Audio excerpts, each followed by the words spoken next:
Well, welcome back if you've stuck with me this long. Back in a little bit more in control of myself. Um, won't promise for the whole entire video, but for now I am. Okay, so about me. I decided to do just a little bit about myself because people, um, they always ask me like, how are you doing? Um, how are you through all this process? Well, let's just step back um, and start with I told you that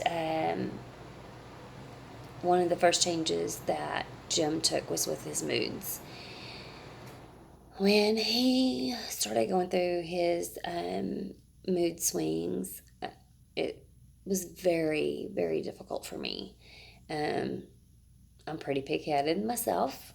So the two of us being both very stubborn at the time, it caused a lot of friction in our marriage. We went from basically a very good marriage to a struggling marriage. We were struggling to make it day by day. We were basically struggling just to stay married. It was a rough, probably, gosh, 6 years um, before he completely quit drinking. I mean, when the doctors told him that the more he drank, the more the disease would accelerate, and that the only way to possibly turn things back or even just slow things down, make things stagnant, would be to stop drinking. So he stopped drinking. And when he did, he went through a period of being depressed. And of course, I mean, there was a lot changing.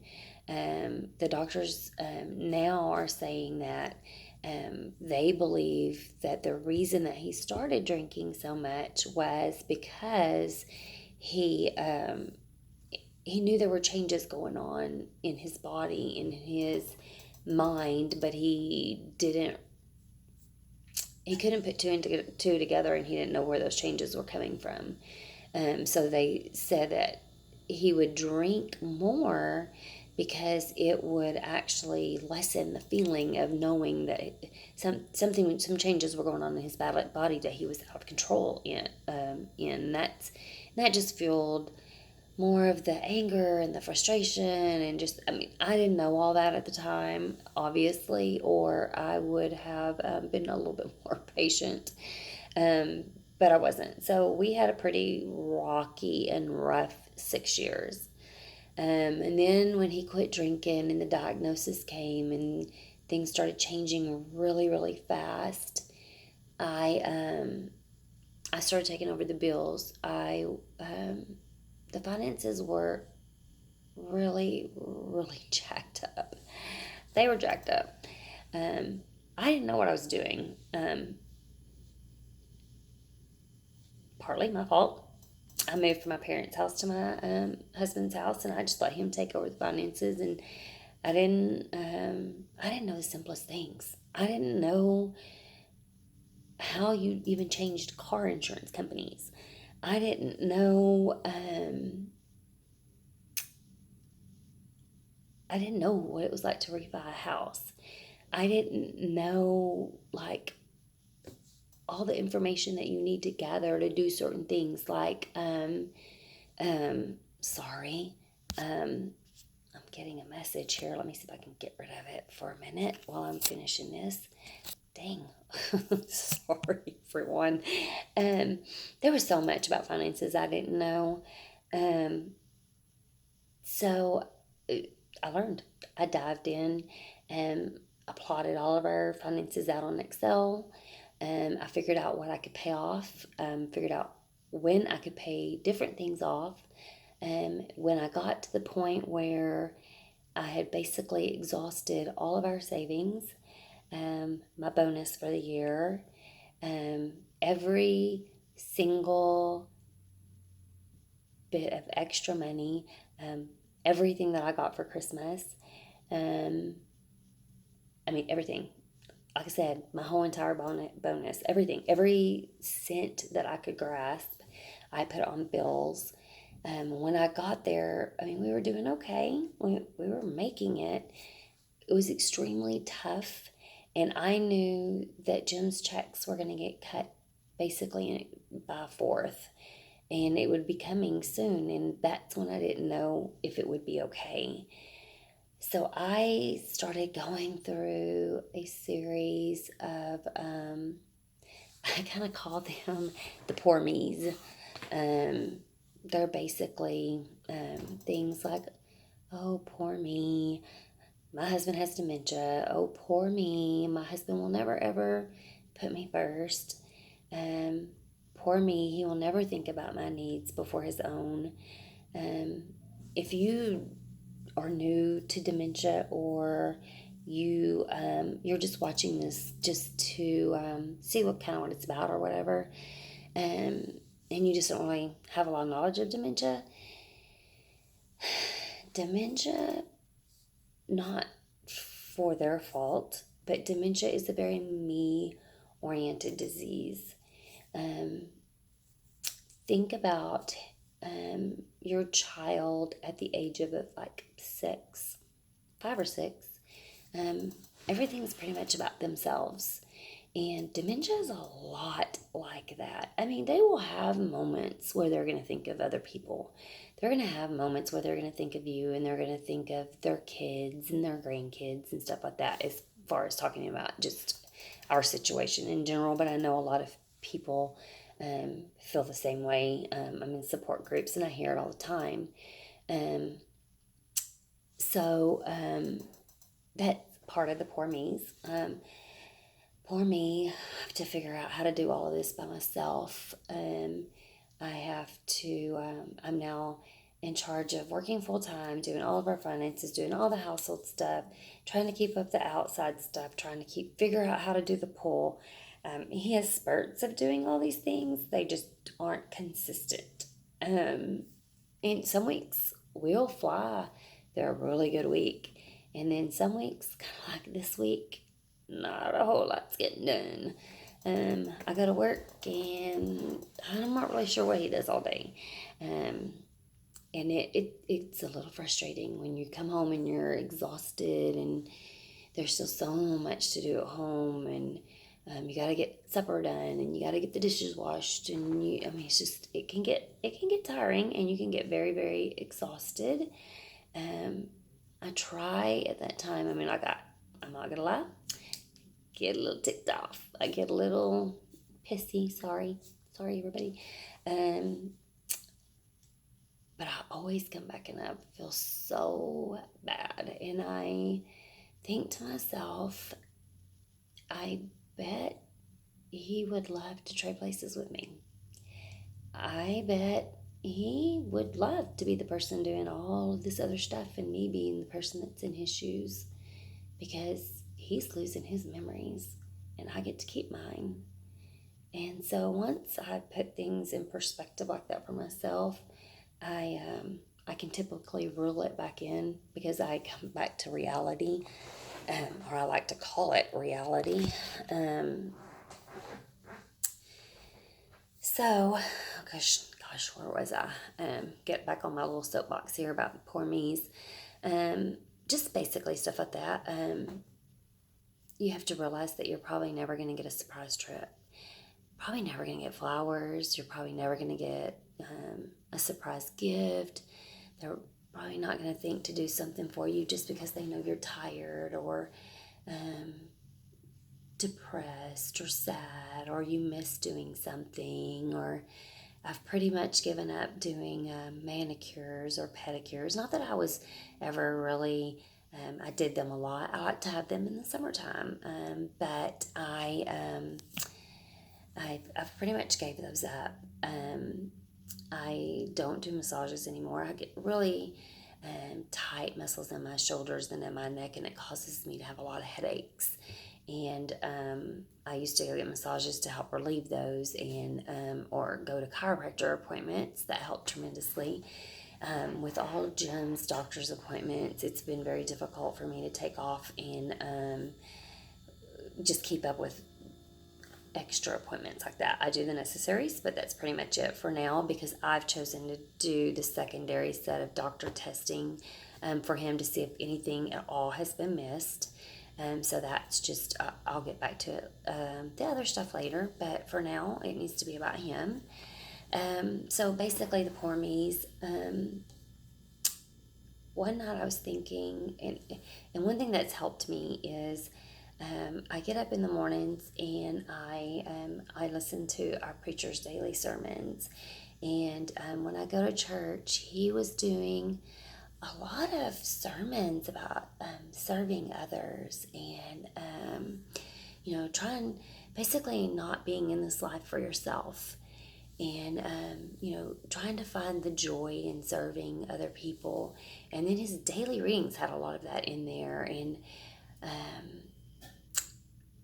I find a lot of consolation, I guess, in a lot of songs. And there's a one lady, a Christian singer, and she has a lot of songs that just really touched my soul. And I'm like, I have to find something to give me peace, because it's that peace that I need and able to move forward. I was getting very exhausted. I was getting very angry. I was getting very put out by everything that was thrown my way. And I mean, quite honestly, I didn't know how to deal with it all. I cried a lot. I cried a lot in private. I would talk about it as a form of therapy. For me, it helped me. I don't know if people presume that that's just depressing, but for somebody who deals with this every day, sometimes just to talk about it and just to be able to talk to somebody about it and for somebody to listen, it's really just therapy for them. It's not that they're being sad about it, or it's not that they want your sympathy. They just want to talk about it. They just want to talk, just like if your child had done something, you just want to be able to talk to somebody about it. So if you have somebody in your life that is dealing with this on a day-to-day basis, maybe just sit down and listen for a minute and, let them just vent, or let them just tell you about their day. Maybe it's not even anything sad. Maybe it's just telling you how things are going. But as I listened to all of this, I realized one day that, you know what, this whole thing isn't really even about me. I mean, it is in the way that maybe, just maybe, I was put here and I was put with him because God knew at some point in his life that he would need a servant. He would need someone to serve him and to help him. And maybe that's what I'm here for. And once I realized that I'm not put here on this earth for people around me to serve me. I am put here to serve others and to help them with their everyday life. And what better person to help right now but my own husband? It helped me tremendously get over a lot of, honestly, I think it's grieving. You have to go through a grieving process because you're losing someone you've spent half your life with. And even though he's still here, and I still love him very, very, very much, and it's not the same person. Bits of them have gone away. And even though you love them and you still love them very, very much, it's different now. And you know that you need to be here to be with them and to help them get through your day to day. Once I found the peace, I was able to deal with, like I said, I still struggle with certain things. There are things I laugh with him a lot. We do laugh a whole lot more now than we've laughed in, I would say the past year. We have laughed a lot. I mean, even though it's sad, and I know that there's going to be a time that our laughing is not, it's going to be at a minimum. right now we can laugh together, and right now we can enjoy each other, and we do that a lot, and we're trying to do that more and more. Um, One of my biggest struggles is the no personal space. There's none. I'm just going to tell you there isn't any. And you're going to really struggle with that. Unless you just don't like having personal space. I guess then you wouldn't struggle with it. But me, I don't even think I really realized how much I liked my personal space. But when you turn around and run over somebody 50 times a day, it gets a little tiring. Um, if I pick up my cell phone to look at something on my cell phone, and he's there, he's looking too. I mean, it's like a shared cell phone. Not that it's a big deal, but it's just like, oh gosh, it's like it's yours. It's your personal thing. But to him, he doesn't think of it that way. Um, when I get home from work, he's there and he's wherever I am every second that I'm there, regardless of how tired I am, if I don't feel good. He's still going to be there. He's still right there with me. If so funny story, if he's just not feeling it to mow, or maybe he doesn't think to mow, and I'm like, okay, it's got to be done. I'm gonna go mow. So I'll get on the riding lawnmower. This happened, oh gosh, maybe a month ago. I'm on the riding lawnmower and I'm mowing. We live on acreage, so I'm mowing, and I look up, and he's standing at the door, and he's like, "Hi, hi, how are you? Are you okay? Do you need something to drink?" Not like, "Hey, let me come out there and help you. We have two riding lawnmowers." But it's just those times I'm just like chuckling to myself because number one, he just didn't think to come out there and help me. But number two, this it really isn't the person that he was. He would have never let me go out there and mow by myself, and try to get it all done. But you have to understand that the logical thinking that they used to have, it really isn't there anymore. Um, so yeah, the personal space thing. The other thing that he does is I work from home on a Thursdays, and I really loved working at home on Thursdays by myself. It was just so peaceful, and I could get a lot done. And then February came, and he no longer has a job. So now he's home with me every Thursday. So I'm thinking, this is me okay. Thursday, I'll just have a list of stuff for him to do, and I'll just keep him busy while I'm working. Well, now let me just tell you that does not work. The man sits at the table across from me and pretty much stares at me all day long. Um, he may watch a video on his phone, because that's one thing he does a lot now, and he never did before. Is he never ever watched videos on his phone. He watches them all the time.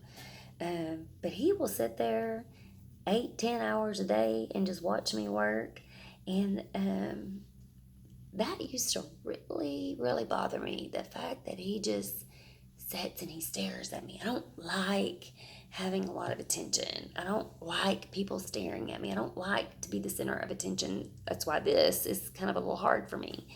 Um, but one day I was looking at him, and he was just looking he was staring at me so hard. I don't even know if he was staring at me or if he was just staring right through me.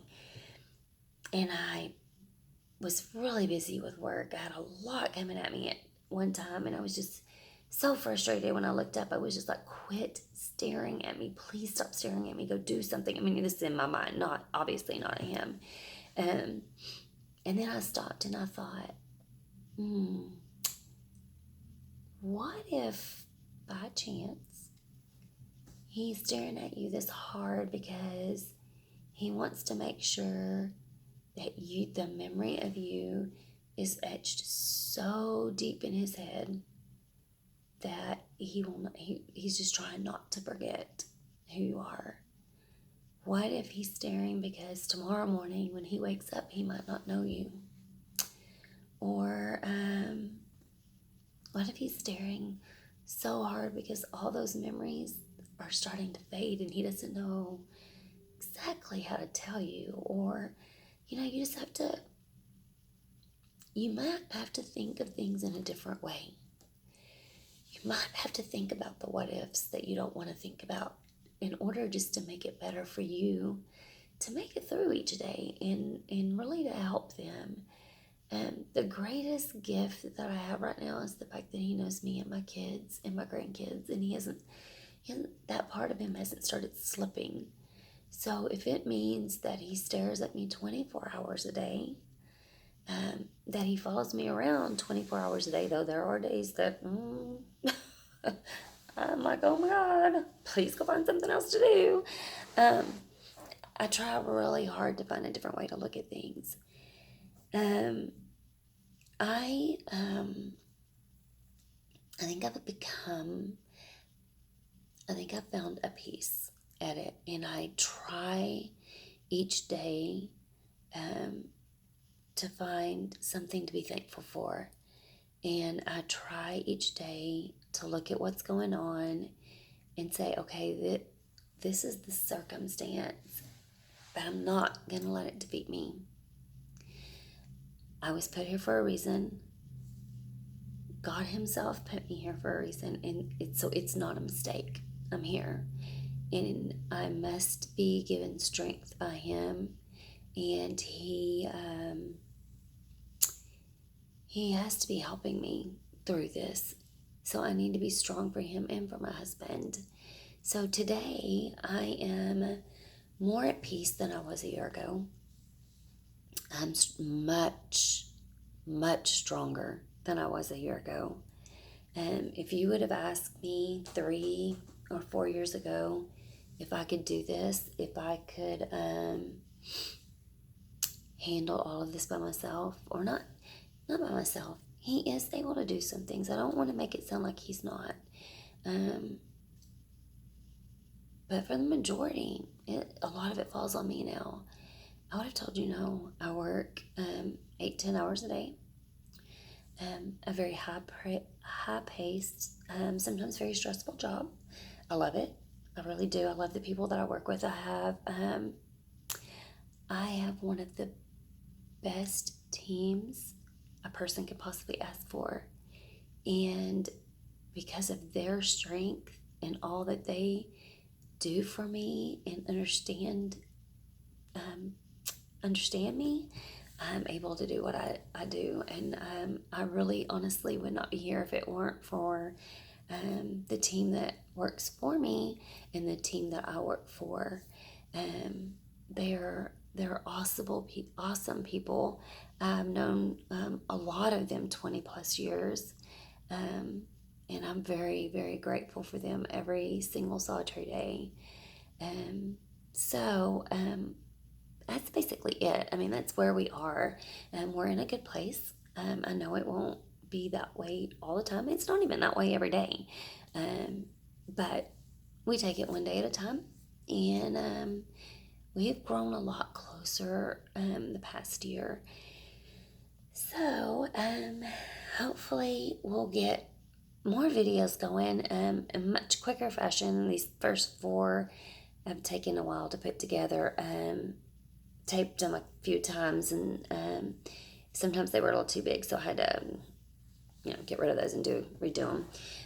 But I'll get these posted, and then hopefully we'll be able to give short videos just about funny things, or I have some funny things that I want to share with y'all, but at a later time. So funny things we're doing that day. I'll have videos where I'll put him in with me so that you will get to meet him also. And we'll just we'll build this channel that will hopefully help somebody. I hope that I can be at least a little helpful to somebody out there. I promise you this, for each person that's a caregiver dealing with someone with dementia, I pray for you every day. I may not know you. I may never know you. I may never talk to you. But I pray for our dementia group. I pray for our caregivers, and I pray for the people dealing with dementia every day. And I will continue to do that every single day. Thank you very much, and have a good night, and I will talk to you later.